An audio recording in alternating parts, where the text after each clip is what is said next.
So first to go will be Bevan Muir and Aaron Hansen. Now the final round in the 2007 seasons, I can tell you that Bevan Muir and Karen Deasy, it was in the Navigator seat, finished 6th here at Featherston. Well, they're going a whole lot better this time round because they're guaranteed 2nd.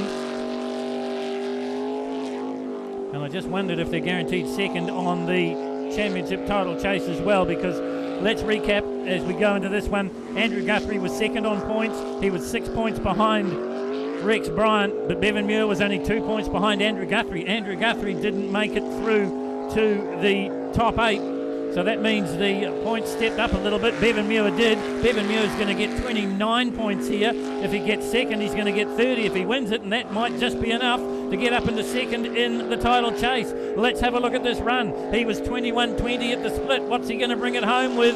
It's going to be another one, the 49 second runs. It's 49.35. Maybe it can finish on a winning note. Away goes Ray and Nicky Ferguson in Coldplay.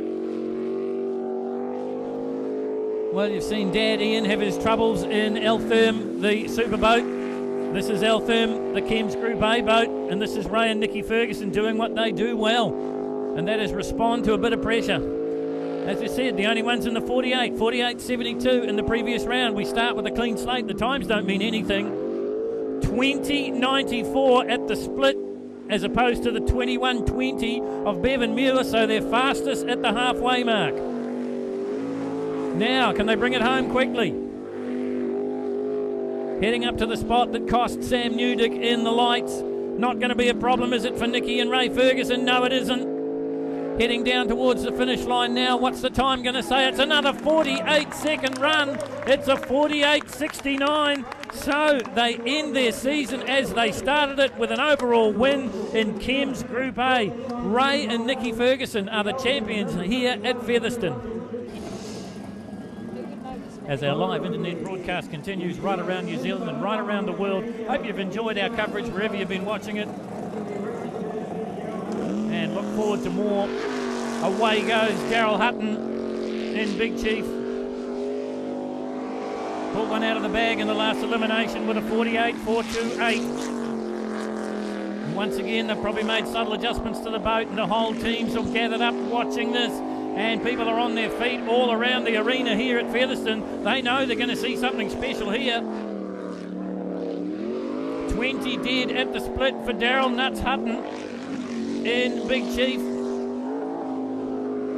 The 670 cubic inch big block configuration engine dynamics boat comes rocketing around the turn, sprays all the officials as he does so.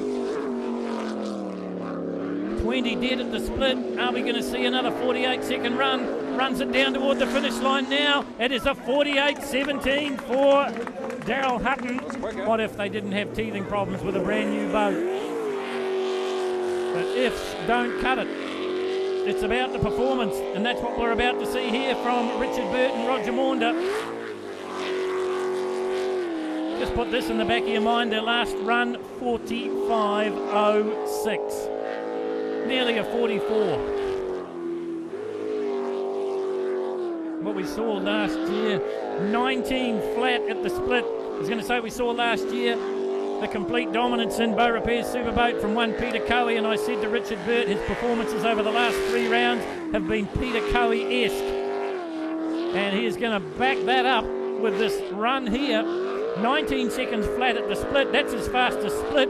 Heading down towards the finish line now. He's in the 44s. Well, he threatened to do it in the previous run.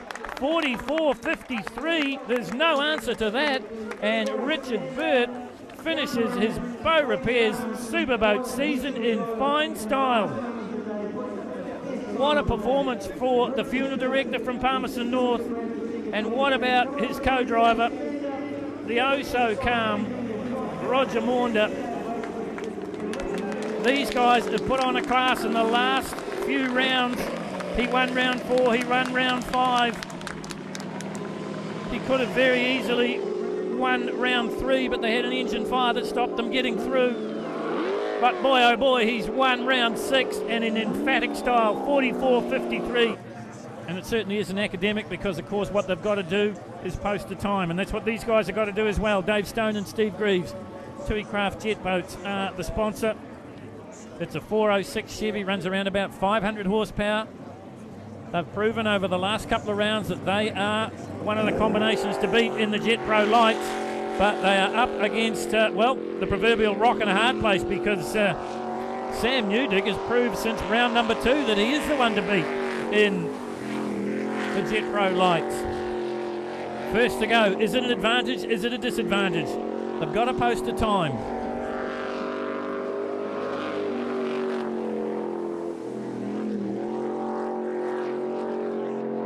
.22.63 at the split for Dave Stone and Steve Greaves.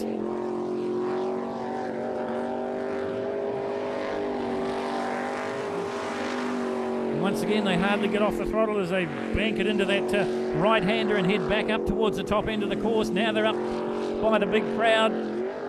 You see Steve Greaves just urging on Stone as they work their way back down towards the finish line now. What's the time say? What about a 52.15?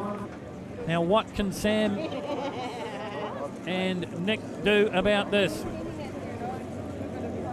Sam Newdick, Nick McIndoe, brand new to the sport, just, 3-4 months ago. Had a shocker in round 1 in Wanganui, but have done nothing wrong since. A string of first and then a second. Only beaten in round number 5 by the combination you just saw run. And now it comes down to this, and this is all about the championship as well, folks. Because we lost Joe and Dennis Crean in the top 4. They didn't make the last elimination, and Newdick's got it wrong. And that's handed the win, if not the championship, to Stone and Greaves. Sam Newdick's got it wrong. Unbelievable drama here in the final of the Jet Pro Lights.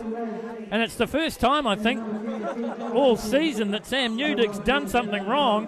Here it is, the replay. It happened at the top end of the course. Nick McIndoe urging his driver, Sam Newdick, on. And, well, it was just a simple matter of a spin out. And it's cost him the overall here today, but I don't think it's cost him the championship. But first, some acknowledgement for the champions here in the 6th and final round of the Parker ENZED Series. Overall winners on the day in Jet Pro Lights. Driving boat number 10, Dave Stone and Steve Greaves.